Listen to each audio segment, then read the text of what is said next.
ఆనంద ప్లాన్ ప్రకారం divorce papers పైన శరణ్య అని కాకుండా అనన్య అని సంతకం పెట్టి బ్లాక్మెయిలర్ని బోల్తా కొట్టించి ప్రూఫ్స్ సంపాదించిన తర్వాత అందరూ కలిసి ఇంటికి వచ్చాక అనన్య కుట్రగుచ్చి లహరి నిజం బయట పెట్టేస్తుంది.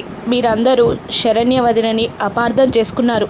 ఇదంతా అనన్య వల్లే. అంతేకాదు నా జీవితం బ్లాక్మెయిలర్ చేతిలోకి వెళ్ళడానికి కారణం కూడా ఈ అనన్యనే అని అనన్య నిజస్వరూపం బయట పెట్టగానే రోహిత్ వాళ్ళ అమ్మ ఇద్దరు షాక్ అవుతారు. ఇక రోహిత్ కంగారుగా ఆనంద భైరవిని చూస్తూ నిజమా పిన్ని అని అడుగుతుండగా లహరికి ఏదో తెలియక చెప్తుంది అని అంటూ కవర్ చేసే ప్రయత్నం చేస్తూ ఉంటుంది ఆనంద.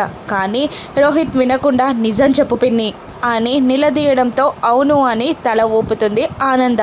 ఇక శరణ్య ఎలాగైనా అనన్యని కాపాడడానికి ప్లీజ్ ఈ ఒక్కసారికి వదిలేయండి, తనకు తెలియక తప్పు చేసింది అని వేడుకుంటూ ఉండగా అదేమీ వినకుండా రోహిత్ దీన్ని క్షమించే ప్రసక్తే లేదు అంటూ మెడపట్టి జుట్టుపట్టి బయటికి గెంటేస్తాడు రోహిత్. దాంతో తను వెళ్ళి గుమ్మంపై పడుతుంది.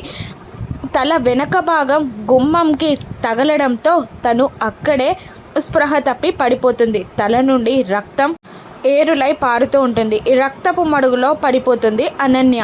ఇక అనన్య అలా రక్తపు మడుగులో పడడం చూసి ఆనంద భైరవి, రోహిత్, శరణ్య, దర్శన్ అందరూ షాక్ అవుతారు. నా కూతుర్ని కొట్టి చంపేస్తున్నారు అని అనన్య తల్లి మొత్తుకుంటూ ఉంటుంది. ఇప్పుడు ఈ సాకుతో మళ్ళీ అనన్య ఇంట్లో ఉండనుందా రాను ఎపిసోడ్స్లో చూద్దాం. Thank you for watching.